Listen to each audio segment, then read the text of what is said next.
নমস্কার বন্ধুরা, স্বপ্নার মেয়ের রান্নাঘরের চ্যানেলে তোমাদের আবারও একটা নতুন ভিডিও নিয়ে অনেক অনেক স্বাগত। আশা করি তোমরা সবাই ভালো আছো আর আমিও অনেকটাই ভালো আছি। আজকে আমি তোমাদের লাউ দিয়ে একটা অন্যরকমভাবে রেসিপি শেয়ার করব। তো চলো প্রথমে আগে গাছ থেকে লাউটা পেড়ে নিয়ে আসি।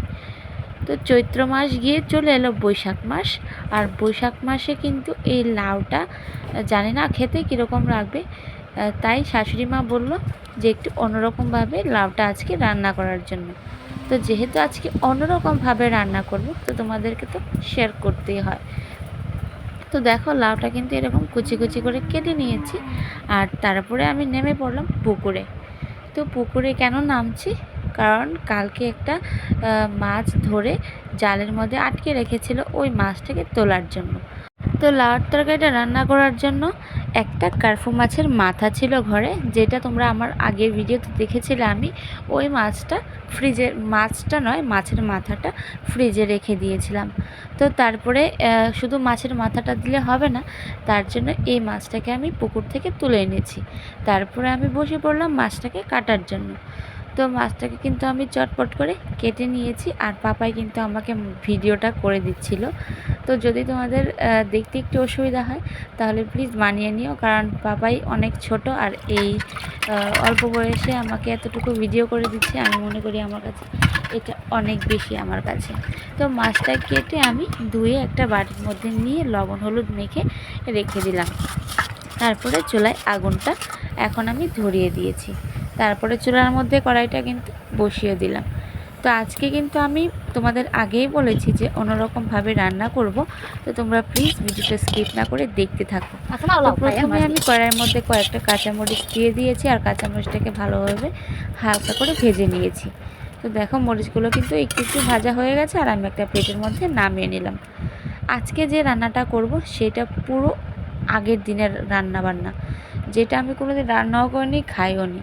তো শাশুড়ি মা বলেছে অনেক দিন আগে নাকি এরকমভাবে রান্না করতো। তো দেখো আমি এখন কড়াইয়ের মধ্যে দিয়ে দিলাম এক মুঠো খাসার চাল।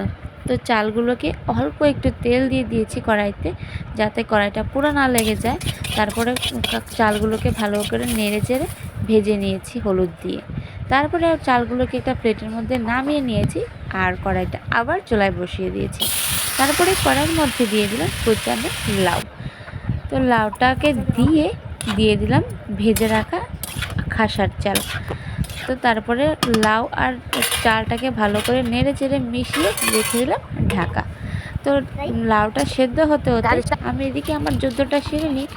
তো প্রথমে আমি কাঁচামরিচটাকে বেটে নিয়েছি, আর অনেকগুলো কিন্তু ছিল, তোমাদের দেখাবো বেটে। কিন্তু এই যে দেখো বেটে কিন্তু অনেকটাই কাঁচামরিচ হয়েছে। তারপরে 3টে শুকনো মরিচ আর অল্প একটু আদা আমি বেটে নিচ্ছি। তো দেখো বাড়তে বাড়তে কিন্তু লাউটা প্রায় সেদ্ধ হওয়ার পথে। তো তারপরে ঢাকাটা খুলে একটু নাড়াচাড়া করে দিয়ে দিলাম লবণ। তো লবণটা দিয়ে আমি একটু নাড়াচাড়া করে নিচ্ছি, তো যাতে ভালো করে লবণটা পুরো লাউটার মধ্যে মিশে যায়। তারপরে দিয়ে দিলাম হলুদটাকে দিয়েও আমি আবার একটু নাড়াচাড়া করে নিলাম। আর দেখো তো নাড়াচাড়া করে কিন্তু লাউটা সেদ্ধ হয়ে গেছে, আর আমি নামিয়ে নিয়েছি। তারপরে কড়াইটা বসিয়ে দিলাম আবার চুলাতে। তো কড়াইতে দিয়ে দিলাম তেল, আর তারপরে তেলটা যখন গরম হয়ে গেছে তখন আমি মাছগুলো এক এক করে ভেজে নিলাম। তো এই মাছের মাথাটাও কিন্তু আমি ভেজে নিয়েছি, যে এক্সট্রা একটা মাছের মাথা ছিল ওইটাও কিন্তু ভেজে নিলাম। তো দেখো মাছের মাথাটা কিন্তু কড়াই থেকে নামতে চাইছিল না, ও বলছিল আর একটু ভাজবো, তেলের মধ্যে নাচতে হবে। তো দেখো আমি এরকম দুষ্টু মিষ্টি কথা বলে কিন্তু মাছগুলো ভেজে নিয়েছি। তারপরে ওই তেলের মধ্যেই কড়াইতে দিয়ে দিলাম 2টো শুকনো মরিচ, 2টো তেজপাতা, আর দিয়ে দিলাম অনেকটা পরিমাণে পেঁয়াজ কুচি।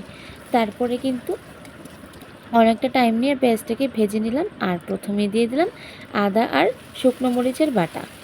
তারপরে ভালো করে একটু নেড়ে চেড়ে ভেজে নিয়েছি। তারপরে দিয়ে দেবো এখন কাঁচামরিচের বাটা। তো এই যে দেখো অনেকটা পরিমাণে কিন্তু কাঁচামরিচ। তো কাঁচামরিচটাকেও কিন্তু আমি বাকি মশলার সাথে সুন্দর করে ভেজে নিয়েছি। তো সবগুলো মশলা যখন কষানো হয়ে গেছে তখন আমি দিয়ে দিলাম সেদ্ধ করা লাউ। তো লাউটাকে দিয়ে লাউয়ের মধ্যে দিয়ে দিলাম ভেজে রাখা সবগুলো মাছ।